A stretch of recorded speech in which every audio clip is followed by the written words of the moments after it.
Welcome to the B2B Marketing Podcast, and I'm delighted to be joined by Fiona McKenzie, President of Europe for Marketbridge. And Fee is going to be delivering the keynote at Ignite on the 1st of July on a topic that is very current, very important. AI won't fix your GTM, but a systems thinking CMO will. Well, big topic. Tell us about it. Why now? Why this particular theme? I think it came naturally through the discussions that we've been having with marketing leaders over the last year, and certainly as part of the kind of Propolis forum and community as well. Last year we spoke a lot. You spoke a lot on stage about kind of the commercial marketeer and how we need to talk the language of revenue.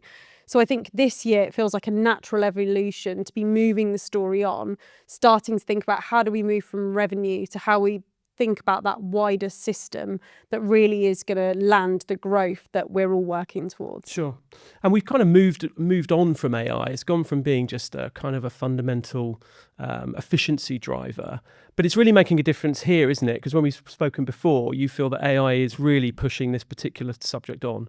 Without a doubt, I think there are a lot of benefits that AI can bring to that growth operating system. Firsthand, we've seen some of those either quality gains, efficiency gains. I think, to the reason the title for the keynote is what it is that AI can also be a bit of a hindrance. It has surfaced some issues in terms of the silos, the fragmented systems that exist across the organisation. And it is a wider conversation than marketing. So I think as much of the benefits that AI is bringing, it's also exposing some of the fundamental problems that we need to address. And I'd like to come back to the whole theme of AI a little bit later. But actually, before we move on, go-to-market, let's just talk about that because, in my experience, go-to-market is different to different people, wildly varying definitions depending on the organisation. How do you define go-to-market? Well, that's half the problem, isn't it? I think half the issues that exist in the teams that we work with is language and different acronyms and meanings across the teams and the stakeholders we work with, both internally and externally. For me, go-to-market and how we'll be talking about it at Ignite is really the wider growth operating system. So it's not just the marketing department, it's the marketing activities you take to market, it's your buyer journey, it's your data, it's the kind of the technology, the systems that you operate on. So it really is that holistic view that we need to be looking at and we all need to be thinking about now as marketers. Sure. So the full operating model, so extending beyond marketing then? Oh, without a doubt. Yeah, absolutely. I think that's the direction of travel that marketers need to be moving towards. And that's the future. That's where the success is going to come for brands. It's competitive survival, quite frankly, in this marketplace for a lot. And one of the things we're seeing at B2B Marketing, obviously talking to hundreds of marketers over the course of every year, is this kind of fragmentation of go-to-market. What are you seeing within your client base? Yeah, I think it still largely exists, both in our client base and within the industry. I think there's still a lot of silos. I think there's some real challenges around how we can connect that. As I said, I think AI is kind of accelerating some of those issues to the surface. And I think that's the real opportunity now to kind of solve them. But I think we still have too many people, particularly if I look at marketing teams and functions. Some of the frustrations of leaders is how do we do more of that connect the dots thinking? And I think that's the real shift that we need to see as an industry. And what are the signs that go-to-market is fragmenting? I mean, from a marketing point of view, I spoke last year about the fact that marketing can be a little bit esoteric in its language and stops talking the language of the business and feels a bit isolated. But what are the other signs that go-to-market isn't necessarily landing well? I think it can look different across different teams. I think if you're in the campaigns team, as an example, you're kind of in the headspace of I've completed my campaign, I've delivered these results. You might be able to have a touch point into the revenue, but if you're really being a systems thinker, you're thinking, how has this campaign moved our buyer forward? How has it impacted the customer? And how has it helped the business growth objectives? So I think it's really that kind of shift that we need to kind of see across the whole of the business, but obviously in particular, my focus, my passion, and most of what I spend my days doing is supporting marketing teams to do just that. And it needs to be a kind of a top-down approach. So how do CMOs need to behave differently, and what are the the best CMOs that are systems thinkers and do go to market really well? What are they demonstrating? I mean, the title of the keynote is firmly anchored in the CMO. I think they are the game changer in terms of architecting that systems thinking. They play a key role of that within the business. But within their teams also have a responsibility and an opportunity to become systems thinkers. And they're the marketers that are really going to kind of rise up, I think.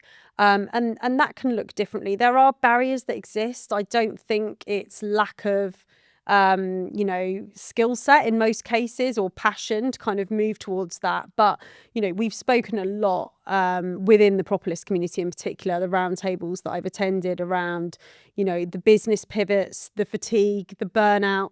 So, I think we have to be really careful. And I think this is going to be something that I know yourself and the other people that are on stage at Ignite is, yes, we're going to be coming with kind of that best practice, what we need to be doing as an industry, but we also need to be really empathetic to what everyone's days look like. And I think that's going to be the real kind of the practical takeaways we're going to aim to provide, which is how can we actually make this work in real life? And there are going to be 700 people in the room who are at varying stages. There'll be people in the audience who this really resonates with, and they're already making these steps to be relevant to the rest of the organization, to speak the language of finance, to be working very closely with sales. There'll be others who do feel a little bit like, through no fault of their own, they're a bit isolated. So what are the sort of first steps you can take as a marketing manager, say, when you're not running the function, but you're a team player or a manager? What are the first steps you think you can take to start thinking in this way? I think one of the first steps really does tie into some of the key takeaways from last year, which is really thinking about the metrics that you're reporting against, what success measures look like. And that can look wildly different across teams. But if I think about the real challenges that exist, I think they often start there. And that's kind of a real quick fix, I guess, in terms of shifting the mindset towards that system thinking. So when you're thinking about success measures, if we look at ABM, it's becoming one of, the new champions in the go-to-market kind of story. Lots of people are orchestrating their whole go-to-market strategy around ABM. But of course, for that, we need to make sure that we're not having success measures that, don't match with the sales cycle. We see pilots that are a quarter of the length of the typical sales cycle of the solution or the product they're trying to sell. So I think, having a step back, really thinking about what different measures of success, different communication streams to different parts of the business, as you said earlier, tailoring the right language, taking the time to do that and shifting how you talk about the same initiative to different people across the business is critical. So I think if you start there, kind of the rest can follow. But that's definitely something we spend a lot of time doing with teams in workshops and live in projects. Mm-hmm. One definition of go-to-market is that there are kind of three legs of the stool, if you like. So sales, marketing, and product. One of the things I'll be talking about at Ignite is how does the marketing function and marketers within that function become the most valuable player in driving growth and being connected to tangible growth, not just the, in inverted commas, promotions department.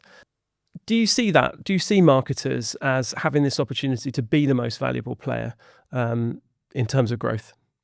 I mean, I think it would be awful if I said I didn't, but I fundamentally do. I think the future CMO, the system thinking CMO, is at the heart of the boardroom. I think they have the opportunity to be orchestrating all of the conversations that align to the vision, the financial, the growth ambitions that organizations have. And that really cascades down. If you have that right type of leadership within your marketing organization, I think marketing has the real opportunity to be the champion, the department. But of course, I guess today, like in reality, it still sits as quite a siloed department. We've had a lot of progress over the last couple of years in terms of marketing having a seat at the table, but we still have a way to go. So I think like that's where we bring it back to the reality. What does it look like in your organization? How can we move in that direction of travel? But yeah, I mean, I think it's there for the taking and it's quite exciting. I think, we've seen a lot with technology. We've seen a lot with AI coming in. We're trying to speak the finance language.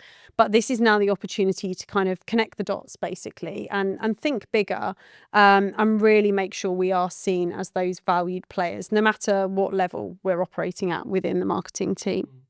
It's interesting because our experience of marketers is they've just done an amazing job of spinning plates, dealing with data, dealing with the tech stack, dealing with other departments, stakeholder management. If you give work to a busy person, you give work to marketers.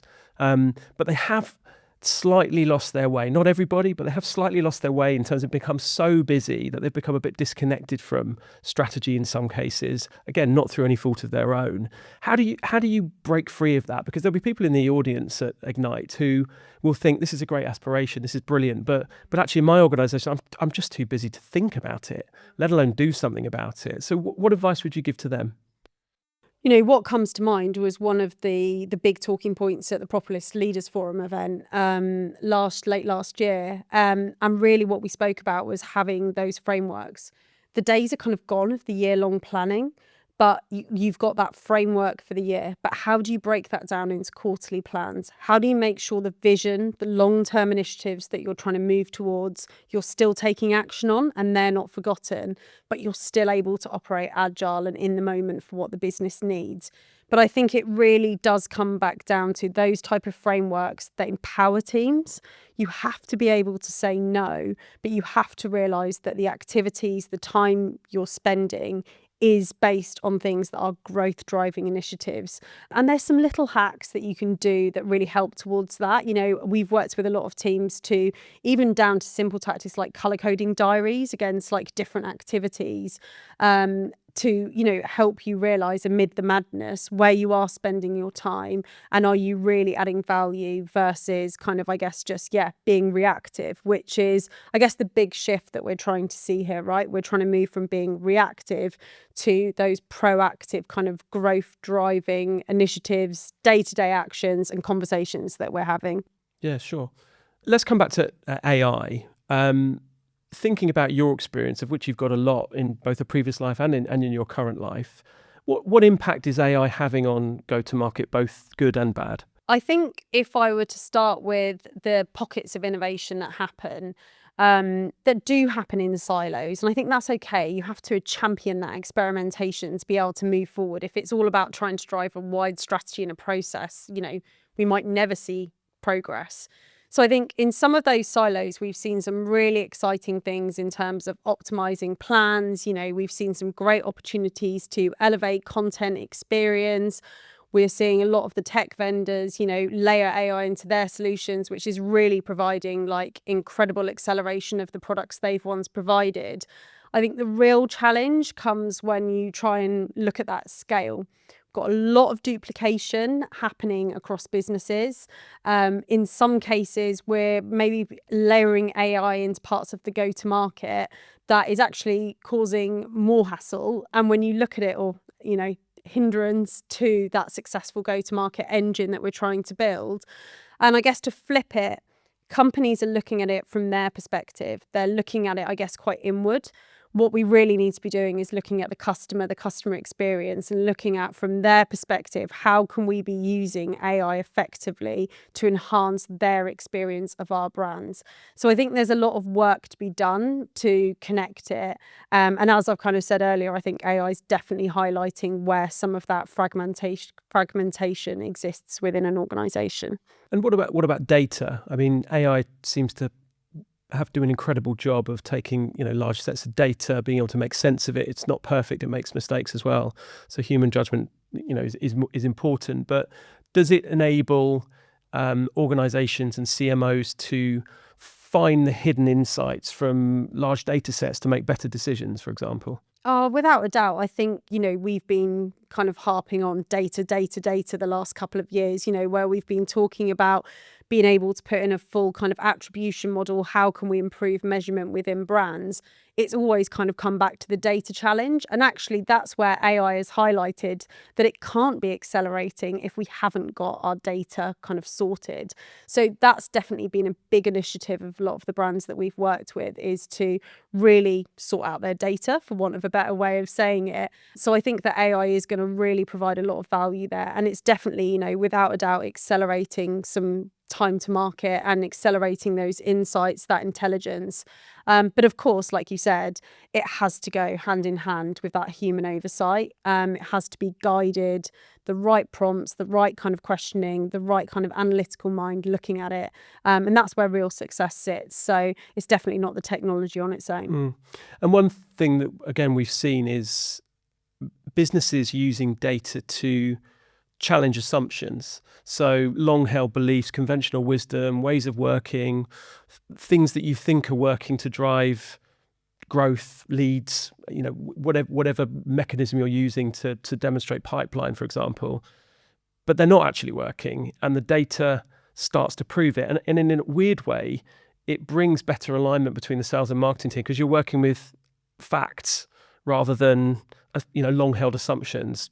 What do you think about that? Oh, totally. And what comes to mind is a conversation that I had with a CMO. Went into a new role, met with all her team leads, global organisation, kind of lower enterprise level. And she said to me, I've got all the data, I've got all the dashboards. Everyone is telling me that they're doing a great job and they can show measurement and we're showing results. Yet we're not growing, something's not working. So I think we've had a real shift, as we said, towards that kind of commercial mindset, that attribution model. But now is the chance to really connect it together. I still think across a lot of brands, we see still quite a lot of fragmented dashboards, data. Are we reporting on the right things? So I think this is going to be the opportunity to really accelerate some of that. And as you said, test and learn. So just as an extension of that sales and marketing alignment question, I think we potentially have a 50 to 70-year-old strategic misstep, where organisations have been set up with separate sales and marketing functions. And I wonder whether, in the same way that Uber has disrupted taxi, Spotify disrupted music and so on, whether the business itself, the commercial makeup of organisations, is ripe for disruption. I think fundamentally, yes. I think now is the time that businesses need to be looking at their organisational design. Without a doubt, we need to bring sales and marketing together. If we had the luxury to be able to kind of, wave a wand and everyone move into a new organisation, a new role, and it not disrupt the customer experience, then I think absolutely I'd be advocating that all day long. I think we see that cause a lot of the issues, a lot of the topics we've discussed today ultimately come down to that design.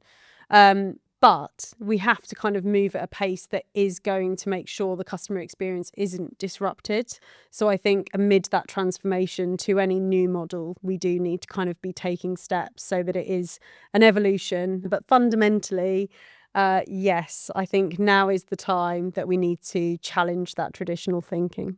Brilliant. Fee, thank you so much. I'm very much looking forward to seeing the full talk at Ignite on the 1st of July. Great. Thanks for having me. Can't wait.